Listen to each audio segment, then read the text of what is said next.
Flag মারা হয়েছে, খুলে নিতে হবে।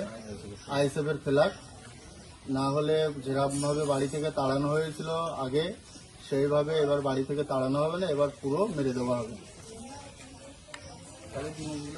জিনিসগুলো আমি দেখাচ্ছি, দেখো এখানে গিয়েছে, এই জায়গায় গিয়েছে,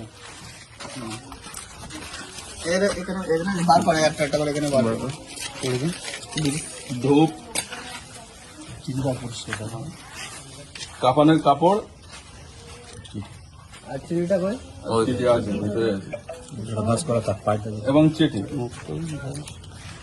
চিঠিতে পুরোটাই হুমকি। ঠিক আছে, আইএসএফ করার এটাই হলো ফল। বিরোধী দল থেকে আমাদেরকে প্রতিনিয়ত ভোট পরবর্তী হিংসা, তারপর থেকে এই পর্যন্ত এখন পর্যন্ত, এবং স্পষ্ট মার্ডারের হুমকি, যেটা এই রকম মার্ডারের হুমকি দিয়ে আইএসএফ কে কোনোদিন দমানো যাবে না। এরকম হুমকিতে আইএসএফ কোনোদিন পিছনে হটবে না।